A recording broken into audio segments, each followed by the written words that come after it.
Okay, good afternoon, everyone. You have a minute or so, but for all the photographers, if you please could move to the back once you've taken your pictures. So I'll give you a minute, and then please settle down.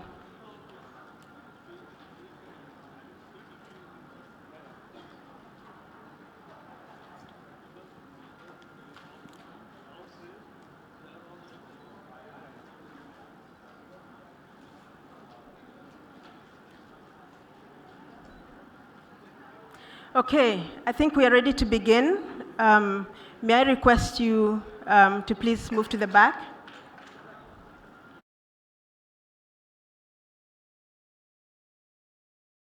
Back.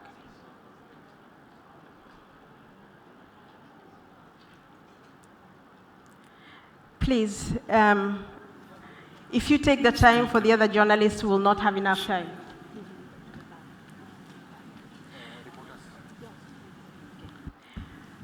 Good afternoon. Welcome to the opening press conference of the 14th session of the Conference of the Parties to the UN Convention to Combat Desertification. My name is Wagaki Wisniewski. I am the media officer at the UNCCD. The purpose of this press conference is to give Minister Prakash Javadekar, the new COP president, and Mr. Ibrahim Tiao, the UNCCD Executive Secretary, an opportunity to share with you the expected outcomes of this conference. Our panel will make a few opening remarks, and then we will open the floor for questions.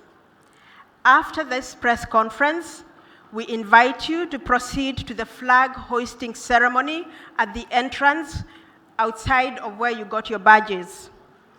The ceremony signals the government's handing over of this conference premises to the United Nations. After that event, we will then proceed to the plenary for opening of COP14 at 3 p.m. This press conference is being webcast. Therefore, may I request that we keep the noise to a minimum for this purpose. We have translation into English and French, so if you're a Francophone speaker and would like to have some headphones, they're available. Let me now invite His Excellency the Minister to make his opening remarks. Thank you. I'm happy to welcome Mr. Chiao, Executive Secretary of United Nations Convention of Combating Desertification. As we all know, there are 3 UN conventions. One is on climate change, UNFCCC. One is on CBD, COP for biodiversity. And this is third one. All 3 are interrelated. And all 3 bring out one fact very clearly, that be it climate change, be it desertification, and be it biodiversity destruction, human actions have played a role in disturbing the balance of nature. And now people have realized this is the 25th year of UN Convention on Combating Desertification. So people have now realized, and therefore we are saying, if human actions have caused some damage, positive human actions will undo that and will make a better world for future generations. This is actually the theme around which this CCD works. Nearly 190 countries are participating, nearly 100 ministers are participating. Our Prime Minister will inaugurate it on high-level segment on 9th September. And more importantly, there will be a thorough discussion, essentially, to understand the problem and to learn from each other. Because that's how coming together at a world platform helps every country. We need not reinvent. We can share our good stories, experiences, good or bad, success and failures, and therefore we can leapfrog for a good start in each country. And therefore, this UNCCD COP is very important, and we expect some good outcomes which will be notified in Delhi Declaration. At the end of the session, after much discussion, that will be passed, and that declaration will form the future course of action. India will assume presidency today and will continue to be president for next 2 years, during which time India commits that we will make sure that there is more proactive global cooperation, because there are little different shades in all the three problems, as I mentioned. Climate change is a global problem with global impact. So it has to be treated also globally. Every nation has to do something. Here, land degradation, because land is local, and so the problem becomes local, and solutions also have to be found out locally.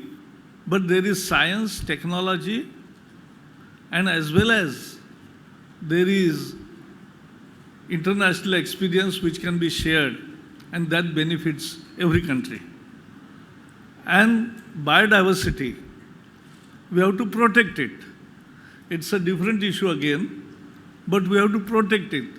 If we do stop desertification or be making positive efforts to stop degradation of land, if we protect the biodiversity and improve upon it, and if we take mitigation and adaptation action in climate change, world will be really better for future generations, because 200 years there was damage done.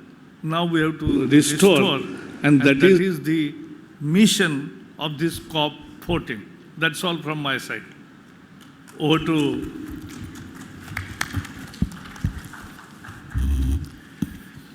Thank you very much, Minister. Namaste. We are really delighted to be here in India, and I would like, first of all, to thank very much the Minister Prakash Javadekar as host to the 14th session of the UN Convention to Combat Desertification Conference of the Parties. Every 2 years, one of the 197 parties hosts the COP. And we are very fortunate to be here in India. You have seen by yourself the conditions that we have been provided for to work in. This is undoubtedly going to be the largest COP ever organized by the UNCCD. As of this morning, we have more than 7,300 participants registered. I think we will beat the 8,000. As the minister said, we have a long list of ministers from around the world that are confirmed to the high-level segment next week. And we also have a long list of leaders from the United Nations participating, including the number 2 of the United Nations, Deputy Secretary General, as well as heads of other UN agencies and non-UN agencies, and also the heads of the global financing systems for the environment and climate change. We are really excited that this year we are celebrating the 25th anniversary of the UN Convention to Combat Desertification, and that at this COP we will also lay the ground to look at the next 25 to 30 years. Where are we going to be by 2050 in terms of land issues? This convention is the only global treaty dealing with land. And we know that land feeds people. 99.7% of the food we eat is coming from land. And it is extremely important that we continue to keep feeding the world. We will be close to 10 billion people. And there is no doubt that these people have to be fed. The question is, what are we going to do to feed these people without further depleting on the precious resources of ours? Already with the current population, we have, unfortunately, degraded 25% of the land, according to the latest science, unusable anymore. And 75% of the land we live in has been somehow altered from its initial stage by human activities, as the minister said before. So if we as human beings, with the intelligence of ours and with the technology that we have today, are not able to reverse that trend, when are we going to do it, and what are we going to leave to the next generations? Therefore, this COP is about the UN Convention to Combat Desertification, but it is also about jobs, it is about health, it is about prosperity, it is about security, it is about migration, international cooperation, because the interconnections between land and every single issue that we are dealing with from the 17 Sustainable Development Goals has been made clear. Therefore, this COP will also send a very clear message through the Delhi Declaration that the minister referred to, that we as human beings should be able to reverse the trend and invest massively on land restoration. And by doing so, we will create millions of green jobs, because land restoration is a labor-intensive activity. And by restoring land, we will be stocking carbon. Up to 1/3 of the carbon that we have emitted can be stored through land restoration. Therefore, by combating desertification and restoring land, we are also contributing to the solution to climate. And by restoring land, we are also conserving biodiversity and restoring land that can continue to feed our people. As you know, when there is scarcity of resources, with a growing population where the demand on resources is increasing and the availability of these resources or the same resources is shrinking due to degradation and climate change, this leads to conflicts and competition over access to land and water throughout the world. And that competition can be observed locally, or it can have an international dimension. Therefore, land restoration is also a contributor to peace and security in the world. I would like to finish by saying that with the issues that we are dealing with here, some stand out as very important today. Chief of them is the issue of drought. You know, it is the ecosystems that we have out there that are providing us with the water we drink and with the water we use for agriculture and our industry. And with droughts, we have severe shortages of water from around the world. With droughts, we have more forest fires. With droughts, we have our animals are suffering, our economies are being affected by drought. So it is absolutely essential that this convention, which is a convention on drought and desertification, gives us a very clear guidance. This conference of the parties provides us with a very clear guidance on how to address this issue of drought, better early warning systems, better preparedness, and better recovery plans when droughts occur. I grew up in a region of the world in West Africa where we were having droughts once every 10 years, once every 15 years. Today, we have drought every other year. And many people associate that phenomenon with the climate change. So it is even more important now than before that actually we deal with this fundamental issue of drought. The second issue, which I think will attract also a lot of attention at this conference of the parties, is the issue of land tenure. With 10 billion people, we have more demand on a finite resource. Are we going to continue to deplete the resources that we should be leaving to our next generations, or are we going to produce and consume differently? So it is one of the topics that, again, the world expects this conference of the parties to come up with a very, very clear guidance on how these issues will be tackled. Minister, we are very, very happy to be here. All the participants that we have received so far are extremely happy, and I think this will be an exceedingly positive COP, because the success of a COP depends, of course, on the subject and the difficulty of the subject, but it depends also on the atmosphere, because we are human beings, and the way we operate, the way we negotiate, is largely influenced by the conditions on which we negotiate. Thank you very much for putting all the conditions, the platform is there. If there is anything missing, it will be probably from the Secretariat or from another party, but not from the host country. Thank you. Today in press, you will be directing more questions to Executive Secretary UNCCD, as I am available to you every time. And therefore, today you can ask him question. Just 1 minute summary in Hindi, because I got the message. For TV, they want it. So, दुनिया भर में बंजर जमीन और बढ़ती बंजर जमीन ये एक समस्या है, और बंजर जमीन ज़्यादा पानी के उपयोग से भी होती है, कम पानी से भी होती है,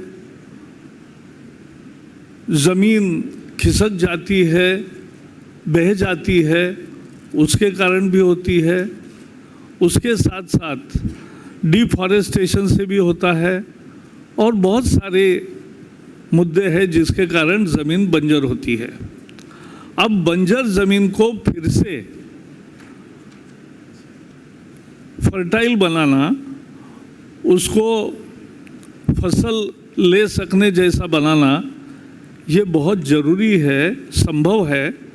विज्ञान ने, तकनीक ने और मनुष्यों की प्रतिभा ने ये संभव किया है। तो ये जो आज पूरे दुनिया के लोग इस विषय में चर्चा करने के लिए आ रहे हैं, आने वाले 12 दिन ये COP14 पूरे दुनिया का एक मेला यहाँ लगेगा। उसमें 190 से ज़्यादा देश के प्रतिनिधि आए हैं अभी, और 100 लगभग मंत्री आएंगे, और अपने देश के प्रधानमंत्री नरेंद्र मोदी जी इसके उच्च स्तरीय जो बैठक होती है 9 तारीख को, उसमें उसका उद्घाटन करेंगे। और इससे जो नवनीत निकलेगा, जो उससे परिणाम निकलेंगे, उससे दुनिया को बहुत फ़ायदा होगा, और सभी देशों में बंजर ज़मीन कम होने से रोज़गार पर भी अच्छा परिणाम होता है, जीवन यापन भी होता है, शहर की ओर माइग्रेशन रुकता है, और उसके साथ साथ कार्बन एमिशन जो हमारे बड़ी समस्या है उसमें भी सुधार आता है। जैसे भारत ने 25,000 स्क्वायर किलोमीटर ट्री कवर पिछले 5 साल में बढ़ाया है। तो ये ऐसे अनेक काम किए जा सकते हैं जिससे लैंड रिस्टोर होती है, वो फॉरेस्ट में भी और आउट ऑफ फॉरेस्ट ऑल्सो। और इसलिए ये कॉप सम्मेलन बहुत उपयोगी होगा और मुझे पूरा विश्वास है कि यूएनसीसीडी के पदाधिकारी, सभी देशों के मंत्री और प्रतिनिधि इस व्यवस्था से भी प्रसन्न रहेंगे और अच्छा डिलिबरेशंस करेंगे। अब questions to UNCCD secretary. Thank you. So we will open the floor to questions, and I'll take them in rounds of 5-10 minutes until our time is up. So I'll just take 5 questions to start with. Yes, please. Please introduce yourself before you ask your question, and let us know who you're directing it to. Thank you. My question is to Mr. Xiao, and I'm Ajit Jha from UNI, United News of India. I just want to know that, as Minister had said, that problem is local and solution has to be local. But then somewhere it seems that politically UNCCD is not able to convince the world that we have to come together to address this problem. Climate change is a big issue. So what will be your political approach in this scope?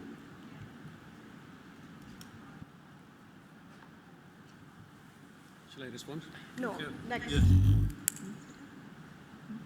One by one. My question is to the Executive Secretary. What, according to you, would be a successful outcome of this conference? I know Mr. Javadekar has talked about the Delhi Declaration, but what, according to you, would be a successful end of this convention? And of course, Mr. Javadekar, if you can also add a bit to that as well. Hi, my question is to Mr. Secretary. Please introduce yourself. Please introduce yourself. My name is Ishan. I write for a magazine called Down to Earth. My question is, so a major chunk of interventions, the intervention of choice in most of the countries is afforestation. Now, in land-scarce countries like India, where there's already a lot of land conflict, how will this intervention, afforestation, impact the land tenurial security which you talked about? Thank you. Yes, please. My name is Nivedita. I have a question. What kind of gender action plan you have on agenda? What kind of outcome you are looking at in this case? Thank you. Yes. Put on the microphone. Hello, sir. My question is to you, Mr. Javadekar. Well, since the last year, we have seen, floods in Kerala, and we've seen some devastating effects, and scientists have linked this to climate change. What are the action plans we have, or the government is thinking on, to bring down the emissions from the coal sector? Okay, let's take those first, and then we'll come back.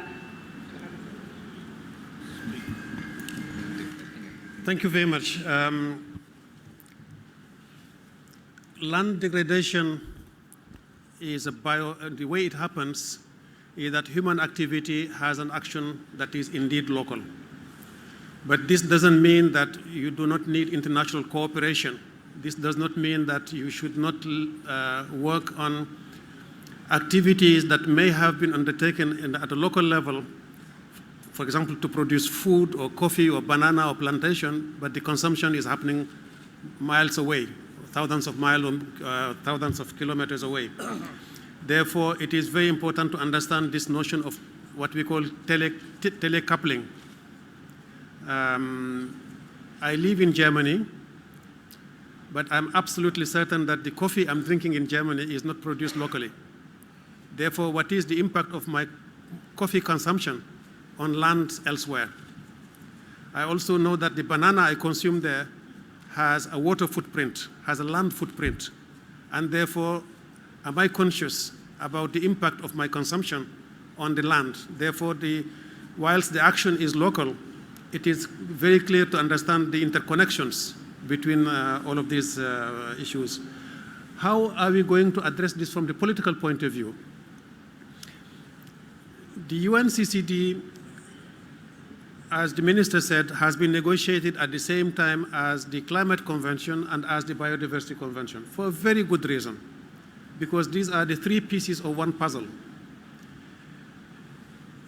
The way we think the world should understand action on land degradation is to understand the connection between land restoration and economy, social, health, poverty alleviation, security, international cooperation. So our message to political leaders is to say, don't look at land restoration as only a biophysical aspect. Because yes, you are acting locally, but you are not doing it without a purpose. You are doing it to respond to the needs of communities. In most cases, you will see the correlation between land degradation and poverty. The poorest people in the world are found in land that is degraded because rich people go elsewhere, and because it is not easy to promote development when the foundation of your development, which is land and nature, is already depleted. So it is certainly the way we would like to address this from the political point of view, and to also demonstrate that any action on land has multiple effects on climate, on biodiversity, on peace, security, etc., etc. What can we define as a successful outcome for this conference of the parties? We have 30 decisions that are being negotiated today. And of course, having all these 30 decisions from science, technology, from political issues, from work program and budget, from gender perspective, I'll come back to the issue of gender. All of these are very important issues that should be dealt with and negotiated line by negotiators. So it's a very important outcome. It may not be visible to the press, it may not be visible to the ordinary people, but that is the body of legislation that you built for any international treaty. The minister spoke about the Delhi Declaration, a very important outcome for public consumption and to provide guidance and to inspire the world about what is happening, and I'm sure you will be inspired by the declaration that is being negotiated at the moment. Some of the sticky issues that I mentioned earlier on, what will be the guidance from the COP on how to deal with a very complex issue like drought? Because, you know, drought is not something that is addressed by one line ministry. It is the ministry in charge of environment, forestry, agriculture, fisheries, economy, planning, livestock. It's a very complex issue. So therefore, what guidance can be provided by this conference of the parties after multiple consultations, and certainly what is coming next. So a successful outcome for any COP, first and foremost, is to have that COP run smoothly. The conditions are already met for that to happen. Secondly is to have a body of legislation, and thirdly is the political outcome that will come, and the declaration is a political outcome. If I may, Minister, I think there was a question addressed to you, but I'll just give my perspectives on the issue of land and security. Land and security? No, it was flood. No, flood I'm not going to touch. I cannot respond to that. That's too difficult for me.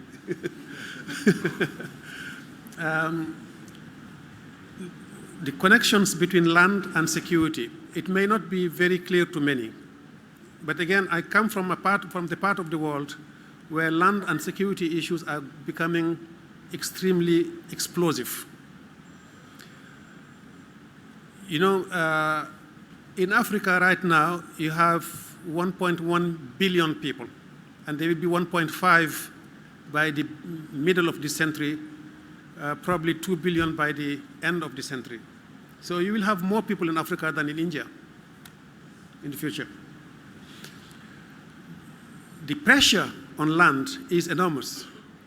But when you go to some parts of the continent where land and water are scarce, where natural resources are scarce, the competition is transformed into a conflict. For example, a conflict between farmers and pastoralists that use the same land, the same water points, and are competing therefore for access, even for access to firewood is a problem in some parts of the continent. So you see at the moment there are lots of conflicts between communities, some doing farming, some doing pastoralism. It happens that these communities are not from the same tribes. Therefore, what was a conflict over access to land and water becomes a tribal conflict or an ethnic conflict. And it becomes just a nightmare for leaders who find themselves in a situation where they don't understand why these people are fighting. It is not that they don't like each other. They are fighting because they are competing for a scarce resource. Gender is one of the very important elements that we have to deal with in any country in the world, especially in countries that are more dependent from the primary sector. The issue is that in most parts of the world, women do not have access to land. They do not have access to land property, and therefore they do not have access to financing. They cannot have access to banks or any other source of financing since they don't own the land. And yet they are producers. They generate income for their families, but there will be no development until that bottleneck is resolved. So gender is not just a mere participation, it is actually a full development plan that should be developed in many parts of the world. Again, taking the example of Africa that I'm much more familiar with than the example of India, but I guess the situation is not that different, where in some parts, up to 75% of the farmers are actually women, because most men have migrated to the city or to internationally, and women are left with the burden of supporting the families, but they don't own the land. And traditions are still there. There's a very heavy traditional body of legislation there that does not allow that issue to be resolved. So it is important that this be looked at very seriously by governments and by civil society organizations. Minister, the question on flooding is too difficult for me to respond. I'm sure you do have the response for that. You asked me a question about floods latest. See, there is no direct established correlation between floods and climate change. But from climate change is a reality which is impacting the world, and there are 2-3 definite patterns coming out. 1, rising temperature. 2, rising earth temperature. 3, occurrence of frequency of unnatural events have increased. As you know, in India, what we witnessed last 1 month, floods from Kerala to Assam were all floods because of heavy rain in a short span of time. It's a peculiar phase. And therefore, this scientists are analyzing, but our job is to clean and do more actions on climate change, more protection of biodiversity, and stopping further degradation and achieve degradation neutral condition as soon as possible. Thank you. Okay. Looking at my time, I realize that the 2 principals have another function, and I do not want them to arrive there sweating and huffing and puffing. So if you'll allow me, since they will be with us for the rest of the 2 weeks, we will close this press conference. And I want to thank you, Your Excellency, Executive Secretary, for taking the time to share your thoughts with us. We know both of you are very busy, and we will look forward to meeting with you later on. Colleagues, let us remain seated as the Minister and Executive Secretary head to the hoisting of the flag, and we can follow them there. Thank you.